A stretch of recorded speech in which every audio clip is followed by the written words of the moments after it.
What is difference between purification and clarification? Purification और clarification में क्या अंतर है? In purification mode, centrifuge is used to separate different density liquid mixture oil and water. This can remove solid particles also. For this purpose, water seal is provided to prevent light density oil to come to the water outlet side.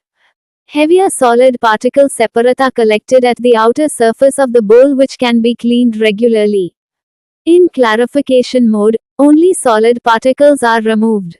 Rotating bowl is adjusted for this.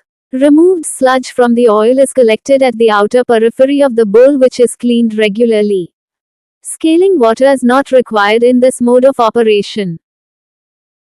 Purification विधि में विभिन्न घनत्व वाले द्रव मिश्रण तेल और पानी को अलग करने के लिए सेंट्रीफ्यूज का उपयोग किया जाता है। इससे ठोस कण भी निकल सकते हैं। इसके लिए हल्के घनत्व वाले तेल को पानी के निकास द्वार पर आने से रोकने के लिए वाटर सील लगाई जाती है। भारी ठोस कण अलग अलग कटोरे की बाहरी सतह पर एकत्र हो जाते हैं, जिन्हें नियमित रूप से साफ किया जा सकता है।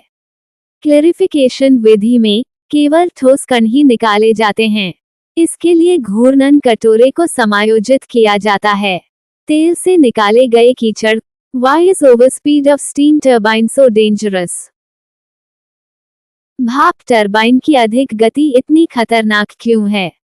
Rotor is designed to rotate momentarily up to 110% of the rated speed. At higher speed, rotor stress increases.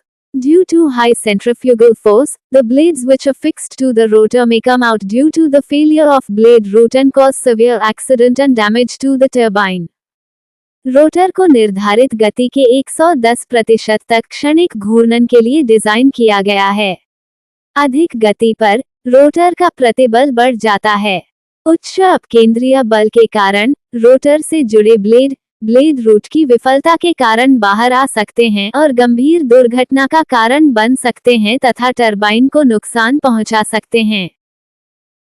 What are the three parameters to be matched for generator synchronization?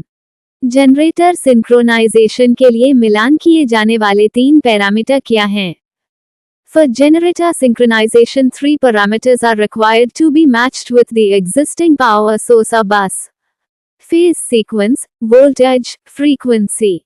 Double frequency, double voltage measuring device and a synchronoscope are commonly used for synchronization of generator.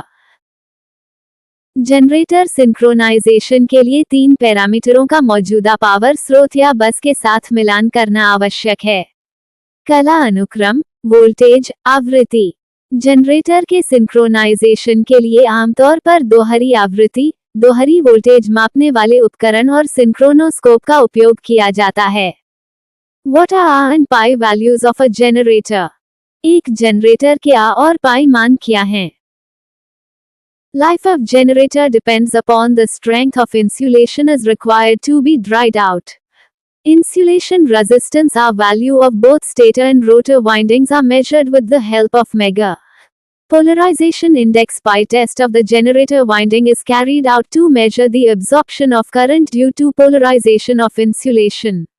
It is the ratio of R value measured after voltage applied for 10 minutes R10 and for 1 minute R1. The value of pi generally should be above 2 indicates good condition of insulation. If value is less, then steps should be taken to dry the insulation and remove moisture. Generator का जीवनकाल सुखाने के लिए आवश्यक insulation की शक्ति पर निर्भर करता है। स्टेटर और रोटर वाइंडिंग दोनों के इंसुलेशन प्रतिरोध मान को मैगर की सहायता से मापा जाता है। जनरेटर वाइंडिंग का ध्रुवीकरण सूचकांक पाई परीक्षण इंसुलेशन के ध्रुवीकरण के कारण धारा के अवशोषण को मापने के लिए किया जाता है। ये 10 मिनट R10 और 1 मिनट R1 के लिए वोल्टेज लागू करने के बाद मापे गए मान का अनुपात है। पाई का मान आमतौर पर 2 से ऊपर होना चाहिए, जो इंसुलेशन की अच्छी स्थिति को दर्शाता है। यदि मान कम है तो इंसुलेशन को सुखाने और नमी हटाने के लिए कदम उठाए जाने चाहिए। What is fish mouth opening? Fish mouth opening क्या है? Due to insufficient fluid flow in the boiler tube, particularly in superheater tubes, metal temperature reaches dangerously high level and lead to ductile rupture of the tube. This is characterized by an opening called fish mouth. Boiler tube में, विशेष रूप से superheater में, अपर्याप्त द्रव प्रवाह के कारण tube का धातु का तापमान खतरनाक रूप से उच्च स्तर तक पहुंच जाता है और ट्यूब के तन्य टूटने का कारण बनता है। इसे फिश माउथ नामक एक छिद्र की विशेषता होती है।